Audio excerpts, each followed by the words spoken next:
What's going on with y'all? Seven Soldier 7, back at it with another video. And today, we're going to be breaking down the Yoga Sutras of Patanjali. We're going to be speaking on the Western confusion of yoga. But hold on, let me explain. Okay, today we're going to be breaking down a very important chapter in the commentary by Julian Lee on the Yoga Sutras. I feel like this is a very good preliminary chapter to tap into before actually getting down into the deeper aspects of the science of yoga. So, let's start it off with the essential sutra of the yoga that addresses the Western confusion. In Sutra 2.1, it states that yoga is the cessation of the fluctuations of the mind. That is the essence of yoga.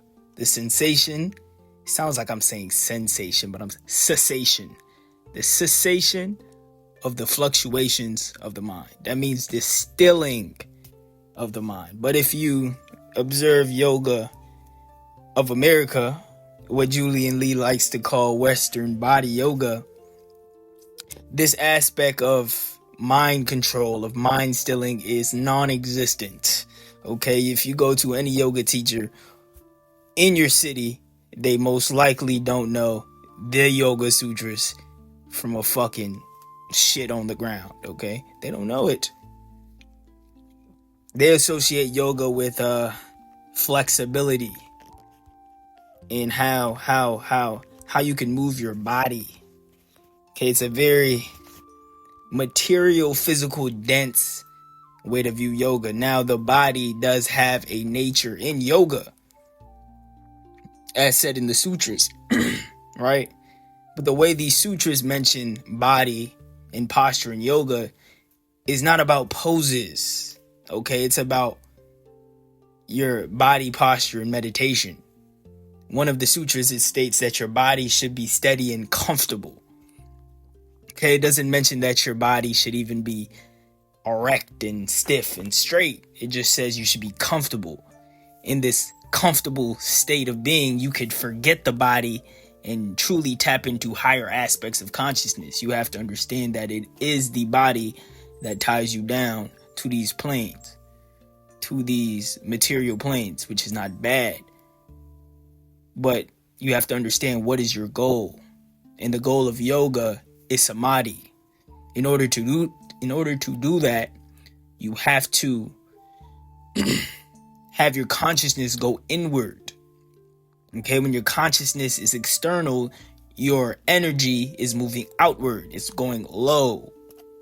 Okay, in meditation and in these practices that we do to get deep meditation, like celibacy and other things, we are now transforming, we're changing our consciousness from an outward expression to an inward expression. And when that happens, your kundalini energy begins to rise up. Okay, it's in this process that samadhi happens, where all of your energy comes inward and you forget the body, you forget the mind to remember God. Okay, there's a big difference. And if you explain this to a Western yoga teacher, they'll probably shit their pants and have no idea what you're talking about. But essentially, it's not their fault, right? The yoga teachers of the West went to the East during the early 20th centuries, and even before that, and learned these teachings from these Eastern teachers. But they kind of got the teachings and then stripped it of its spiritual core, okay, to share it with the Western masses. And the Western masses have a very materialistic mindset. So they took the densest aspect of yoga, which is the hatha variety, and spread it to the West. And this is why you see the Western yoga with the theme of fucking flexibility and fitness and how you look and appearance. Okay? It was a distillation process that was muddied through the Western mind and spread all over the place. So these yoga teachers have no true understanding of mind control, which is the essence of yoga. Okay, it's very commercialized, very feminized. Julian Lee likes to call it woman's American body yoga, which is hilarious. And that is what it is. It's a very feminized movement. Half the men that go to the yoga studios are only there to try and pick up the chicks.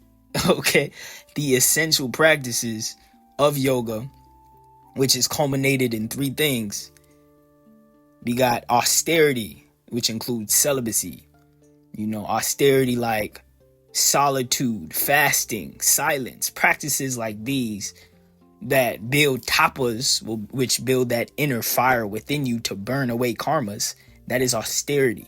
That is the essential aspect of yoga. Then we got meditation, okay? Japa, mantra chanting, prayer, okay? A form of concentration to begin to actually still the mind and tap into the subtler aspects of reality. Then we have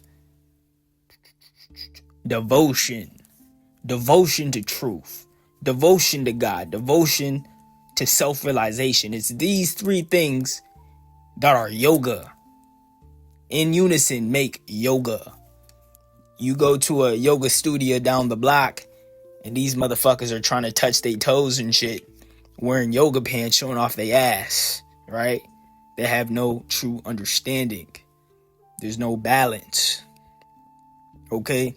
Even in the Hatha Yoga Pradikapa, which is the main book on Hatha Yoga, it states itself, Hatha Yoga without Raja Yoga is worthless.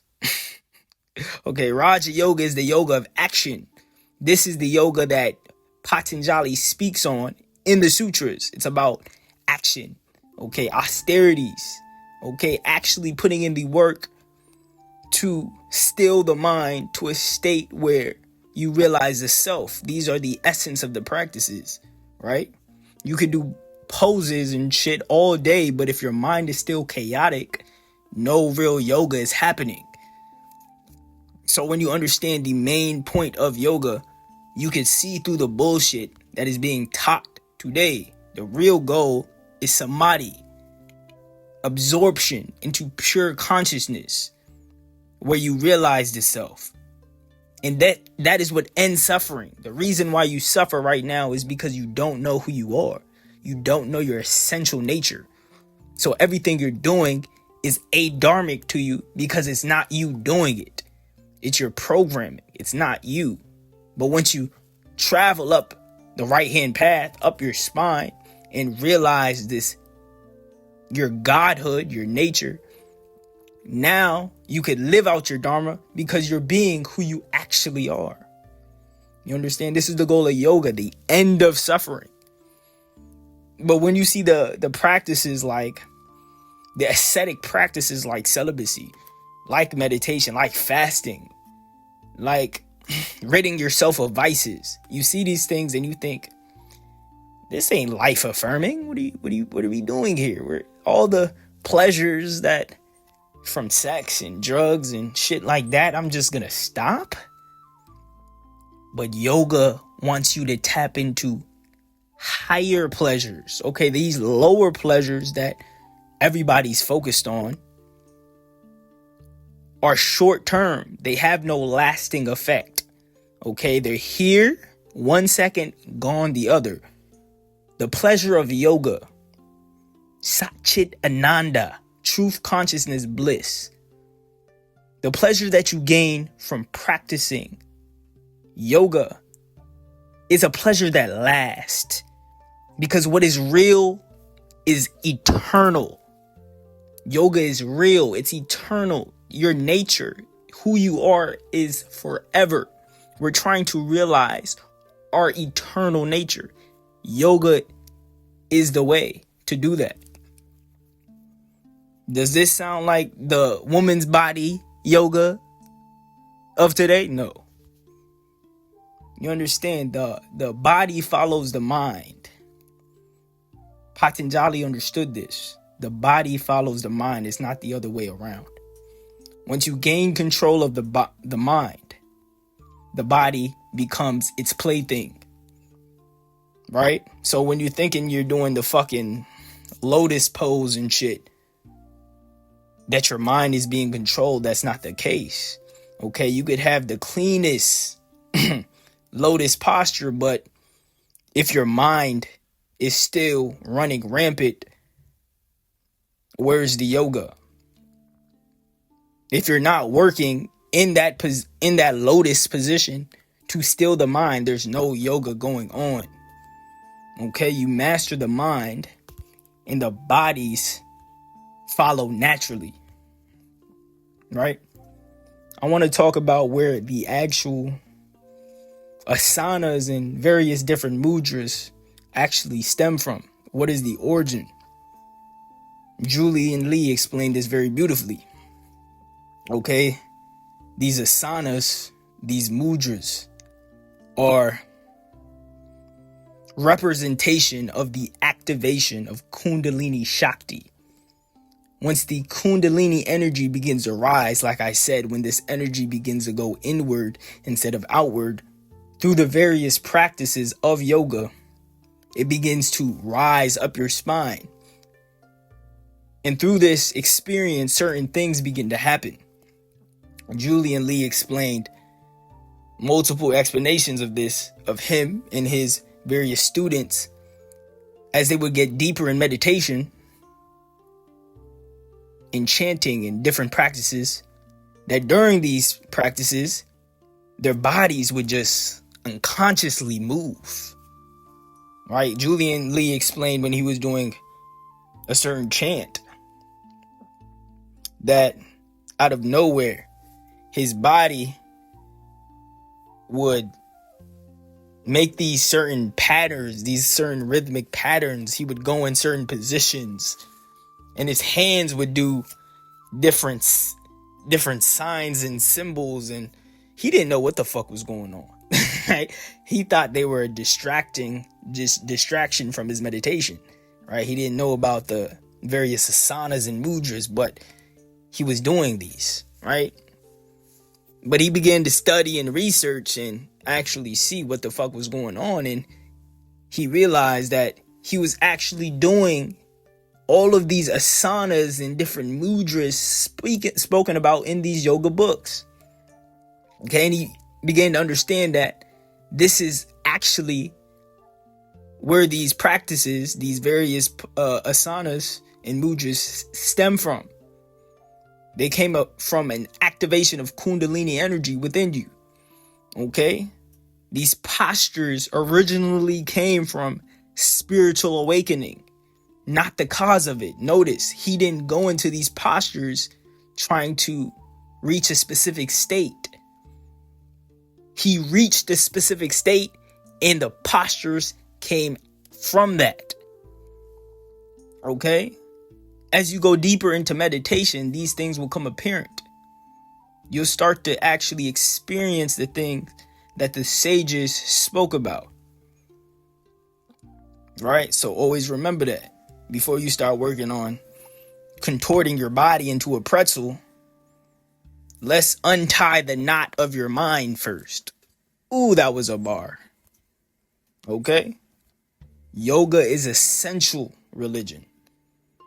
All religions have an aspect of yoga within it. Yoga is a perennial philosophy.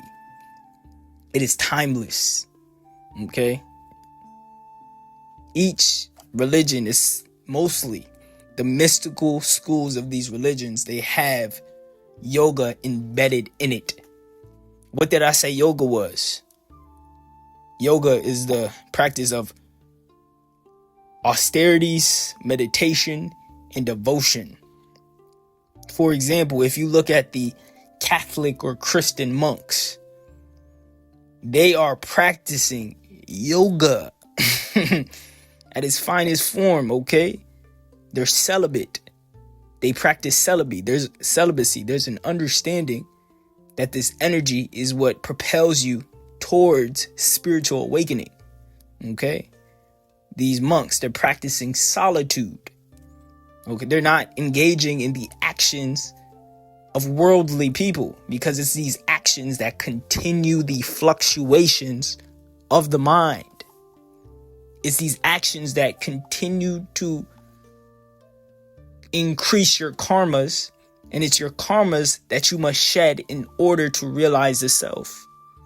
Okay, so they're not engaging in these things. They live a very simple life. They're not focused on worldly pursuits. They're not focused on the distractions that distract yourself from the truth within. Okay? They practice fasting. They practice dietary control. All of these austerities they're practicing. This is yoga, right? They practice meditation. They practice mantra chanting, japa. But they call it prayer. They have a specific prayer that they focus on, and they concentrate. Notice, in each of these different religions, there's an aspect of concentration, meditation. This is key in order to internalize your consciousness and realize the self. It is through this intense focus that you shed the mind-body complex and you realize your essential nature. They practice this, and they practice devotion, right? They practice bhakti, okay? The form of the God or the guru that they pray to or they show their devotion to might change between the religions, but the essential aspect of devotion is there. It is these things that create yoga. And if you look deeply into all spiritual traditions, these three things will be there. And if it's not, it's diluted. It's not the true teachings. It is this how you realize God. Okay? So I'm glad to have clarified. I hope to have clarified that for you guys. This is basically a preliminary video to the series, because let me tell you, it's about to get deep. All right, we're going to make various different videos based off the commentaries of Julian Lee. We got many different things to cover. We got things like what is samadhi and the various aspects of samadhi and how to attain it. We got the video on Om. What does Om mean? What is the true message and meaning of Om? How you experience Om. We're going to be talking about pranayama and how Patanjali seed pranayama, the practice of pranayama. We're going to be talking about many different things. Cities, the magical powers that are developed through yoga. Okay, it's gonna get deep. So I want y'all to continue with me. You know, we're going to continue to drop videos. I hope you guys enjoyed. I'm out. Peace.